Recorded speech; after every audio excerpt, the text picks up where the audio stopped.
নমস্কার সবাইকে বন্ধুরা, আজকে 11 জুলাই 2024 ইংরেজি ত্রিপুরা দর্পণ পত্রিকায় উঠে আসা কয়েকটি হেডলাইন হল: ভোটে থাকবে না কেন্দ্রীয় বাহিনী, নেই ওয়েবকাস্টিং।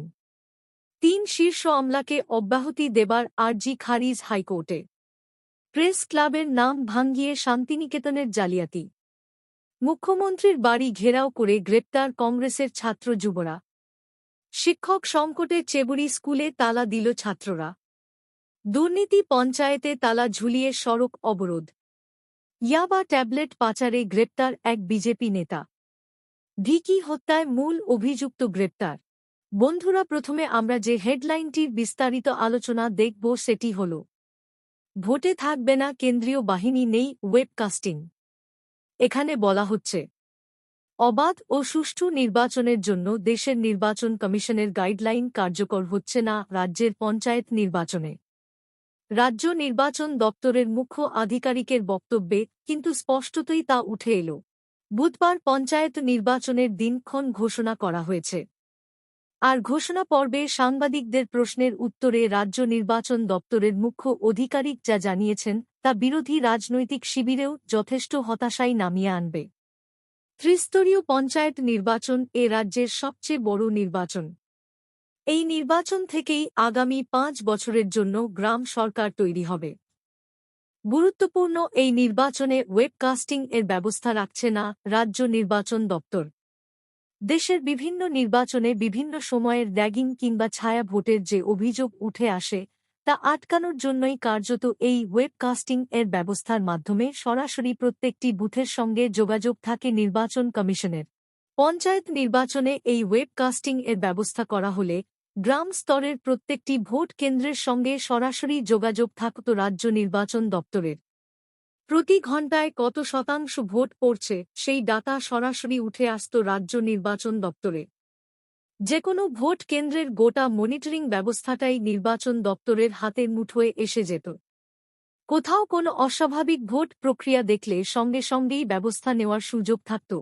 আধুনিক নির্বাচন ব্যবস্থায় ওয়েবকাস্টিং অত্যন্ত গুরুত্বপূর্ণ বিষয় হয়ে উঠে এসেছে। কিন্তু আশ্চর্যজনকভাবে রাজ্যের পঞ্চায়েত নির্বাচনে ওয়েবকাস্টিংয়ের ব্যবস্থা রাখবে না রাজ্য নির্বাচন দপ্তর। ফলে যে কোনো ভোট কেন্দ্রে রিগিং কিংবা ছায়া ভোটের মতো ঘটনা ঘটলেও তা আটকানোর মতো কোনো ব্যবস্থা থাকছে না রাজ্য নির্বাচন দপ্তরের হাতে।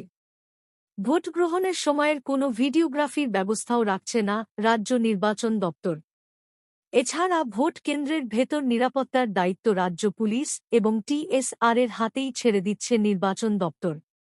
রাজ্য নির্বাচন দপ্তরের মুখ্য আধিকারিকের বক্তব্য অনুযায়ী নির্বাচনের কাজে 18 কোম্পানি কেন্দ্রীয় নিরাপত্তা বাহিনী চাওয়া হয়েছে। এদের মূলত ভোট কেন্দ্রের বাইরে সার্বিক নিরাপত্তা মোকাবেলার দায়িত্বেই রাখা হবে। রাজ্য নির্বাচন দপ্তরের মুখ্য আধিকারিকের এ ধরনের বক্তব্যের পর কিন্তু ত্রিস্তরীয় পঞ্চায়েত নির্বাচন আদৌ কতটা অবাধ ও সুষ্ঠুভাবে করা সম্ভব হবে এ নিয়ে বিভিন্ন মহলের সংশয় দেখা দিয়েছে। এই সংশয় দেখা দেওয়ার যথেষ্ট কারণও রয়েছে বৈকি।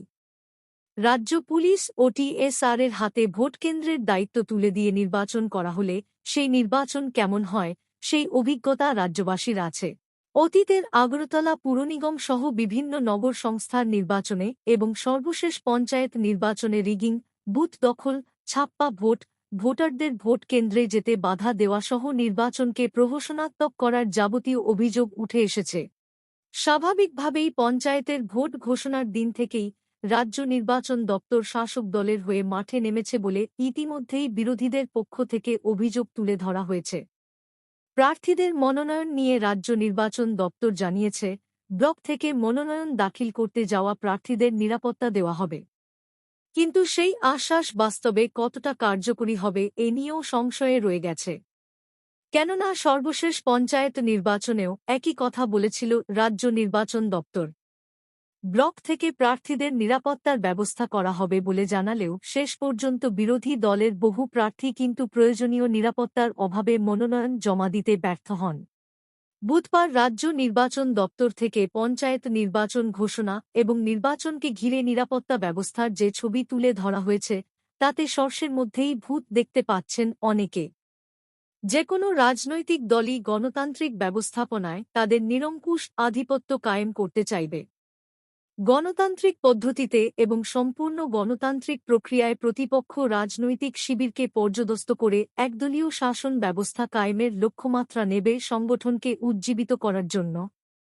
কিন্তু নির্বাচন পরিচালনার সঙ্গে যুক্ত অত্যন্ত গুরুত্বপূর্ণ সাংবিধানিক ও প্রশাসনিক সংস্থাও যদি এক্ষেত্রে কোনো রাজনৈতিক দলের সহকারীর ভূমিকা নেয়, তাহলে এটা অশনি সংকেত বলে বিভিন্ন মহলের অভিমত। বন্ধুরা, খবর আপাতত এই পর্যন্ত। বাকি থাকা হেডলাইনগুলির বিস্তারিত আলোচনা পরবর্তী ভিডিওতে তুলে ধরা হবে। ধন্যবাদ সবাইকে ভিডিওটি দেখার জন্য।